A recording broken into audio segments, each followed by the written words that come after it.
পুরোহিত মশাই, আপনি ওই বন্টনের কথা কি বলছিলেন জানো?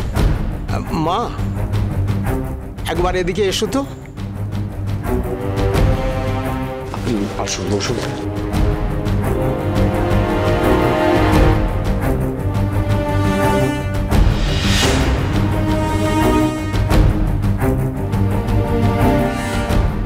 হ্যাঁ, ঠিকই।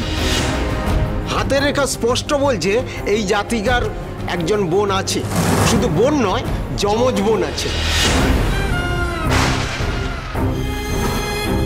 আর তারও বিয়ে আসন্ন।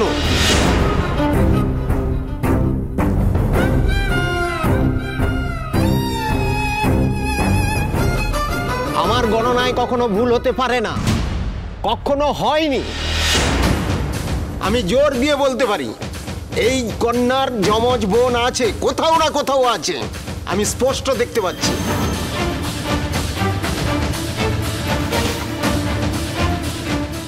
আমি চলি। পুরোহিত মশাই তো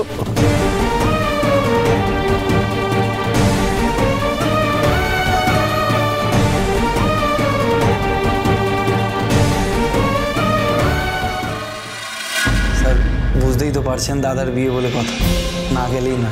আমি এদিকটা সব সামলে দিয়ে যাবো, আর 2-3 দিনের মধ্যেই চলে আসবো। হ্যাঁ স্যার, যেতেই হবে, তাছাড়া আর কোনো উপায় নেই। আজকেই বেরিয়ে যাবো। ট্রেনের তো একটু গোলমাল চলছে, তাই আমি গাড়ি নিয়ে চলে যাবো। Thank you sir, thank you.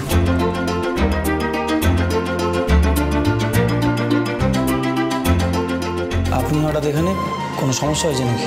আমাকে দেখলে কি আপনার সমস্যার কথা মনে হয়? না, সেটা নয়, কিন্তু থানা, হসপিটাল এই দুটো জায়গায় মানুষ সমস্যা ছাড়া তো আসে না, তাই। শুনুন, আমার বাবা পুলিশ, এই থানায় কাজ করে, তাই আমি আসতেই পারি। অকারণ খামো খাই। তাহলে আজকে আসাটা কি অকারণই? না, একটা কারণ আছে। সেটা কি?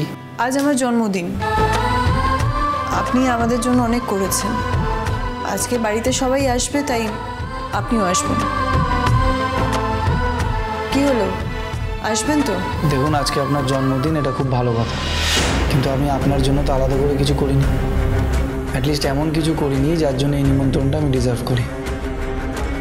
আমি এখানে পুলিশের ডিউটি করতে এসেছি, ল অ্যান্ড অর্ডার মেনটেন করতে।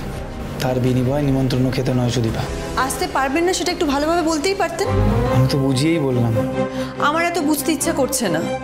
আমি আপনাকে ইনভাইট করে গেলাম, আসবেন কি আসবেন না সেটা আপনার ইচ্ছে, আমার আর কিছু বলার নেই।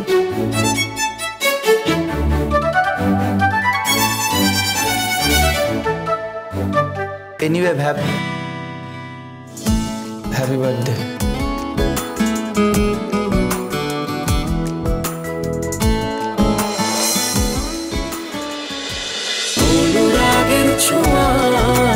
অনুরাগের ছোঁয়া